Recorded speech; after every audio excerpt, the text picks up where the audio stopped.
আমরা সারা দেশ থেকে এমপিওভুক্ত শিক্ষক কর্মচারীরা দীর্ঘদিন ধরে আমাদের অনেক ধরনের সুবিধা থেকে বঞ্চিত। আজকে 13ই আগস্টের পর যে বিভিন্নভাবে কথা দেওয়া হয়েছে, বিভিন্ন সময় দেওয়া হয়েছে যে আমাদেরকে মাত্র 20% বাড়ি ভাড়া, 1500 টাকা মেডিকেল ভাতা এবং কর্মচারীদের জন্য 75% উৎসব ভাতা দেওয়া হবে।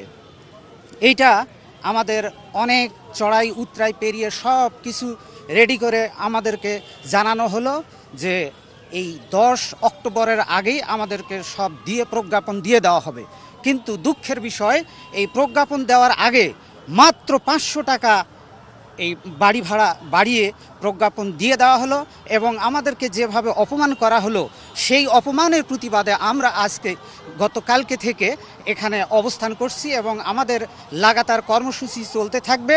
যদি প্রতিশ্রুতি অনুযায়ী 20% বাড়ি ভাড়া এবং 1500 টাকা মেডিকেল ভাতা না দেওয়া হয়, আমাদের প্রোগ্রাম, আমাদের অবস্থান কর্মসূচি এই কেন্দ্রীয় শহীদ মিনারে চলতে থাকবে ইনশাআল্লাহ। জাতির বিবেকের কাছে প্রশ্ন, বেসরকারি মাধ্যমিক বিদ্যালয়ের শিক্ষকরা যে কতটা নির্যাতিত নিষ্পেষিত তা বলার অপেক্ষা রাখে না। শুরুতে মাত্র 12,500 টাকা বেতন স্কেলে কীভাবে সম্ভব হয়, জাতির বিবেকের কাছে প্রশ্ন রইল। এবং তাদের বাড়ি ভাড়া মাত্র 1000 টাকা। সুদূর দিনাজপুর থেকে ঝালকাঠি পোস্টিং, 1000 মাইল দূরে, সে 1000 টাকা বাড়ি ভাড়া। সেখানে কোন গ্রামের বাড়িতেও 1000 টাকা 3000 টাকা বাড়ি ভাড়া থাকে।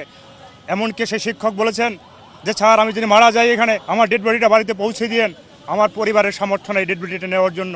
জাতির বিবেকের কাছে প্রশ্ন রইল, জাতি বারবার ওয়াদা করে আমাদের মাত্র 20% বাড়ি ভাড়া দেওয়ার কথা বলে 5% দিয়ে ভিখারির মতো ফিরিয়ে দিল, তাড়িয়ে দিল। সমগ্র জাতির কাছে প্রশ্ন রেখে যাচ্ছি যে মাধ্যমিক শিক্ষা শেষ করে সবাই আজকে সচিব হয়েছেন, ঊর্ধ্বতন কর্মকর্তা হয়েছেন, তাদের অবস্থা তাদের একটু বিবেচনা করে দেখুন যে অবস্থায় তাদের পরিবার চলে কিনা।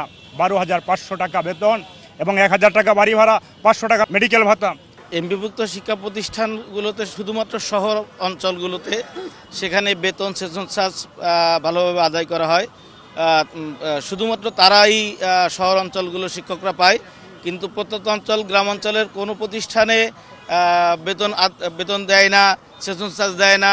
এমনকি শিক্ষকদের নিজেদের পকেট থেকেও প্রতিষ্ঠান চালানো লাগে। আমাদের পোস্টিং হইলো, আমরা গণবিজ্ঞপ্তির মাধ্যমে আমাদের চাকরি হয়েছে বাড়ি পিরোজপুর, পোস্টিং হয়েছে লাকসাম কুমিল্লা জেলায়।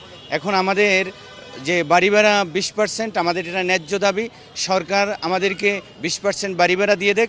আমরা আমাদের শিক্ষক নেতাদের আদেশ অনুযায়ী আমরা কর্মবিরতি ত্যাগ করে আমরা শ্রেণীকক্ষে ফিরে যেতে চাই। এদের উপরে যে আক্রমণ হয়েছে এটা আমরা তীব্র নিন্দা জানাচ্ছি। আমাদের শিক্ষকরা সুষ্ঠুভাবে যেভাবে আমরা আমাদের আন্দোলন, আমাদের ন্যায্য দাবিটার জন্য আমরা যেভাবে আন্দোলন করতেছিলাম, আমরা খুব শান্তশিষ্টভাবেই ছিলাম। পুলিশ অযথা আমাদের উপরে আসলে এইভাবে আক্রমণ চালায়। আমরা আসলে মর্মাহত, তারপরেও আমরা পিছপা হব না। আমরা অবশ্যই আন্দোলন চালিয়ে যাব যতক্ষণ পর্যন্ত 20% বাড়ি ভাড়া এবং 1500 টাকা চিকিৎসা ভাতা বদলি সহ আরও আমাদের জাতীয়করণ পর্যন্ত আমরা যদি এই 20% বাড়ি ভাড়া না দেওয়া হয়, আমরা জাতীয়করণ পর্যন্ত আন্দোলন চালিয়ে যাব। দাবিটা হচ্ছে ন্যায্য দাবি। আমাদের ন্যায্য দাবি আদায় করতে গিয়ে সরকারকে কোনো না কোনোভাবে সরকারের পাবলিক ফাংশন হোক, জনসাধারণ হোক, জনসমাগম হোক, ওইখানে আমাদের আঘাত না করলে আমাদের আন্দোলনটা জমতেছে না। আমাদের আন্দোলন জমাতে গিয়ে আমাদের এটা করতে হইতেছে।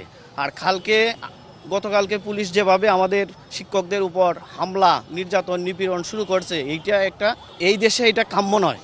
শিক্ষকদেরকে রাস্তায় ফেলে পেটাবে, এটা একটা সুষ্ঠু স্বাধীন দেশে এটা হতে পারে না।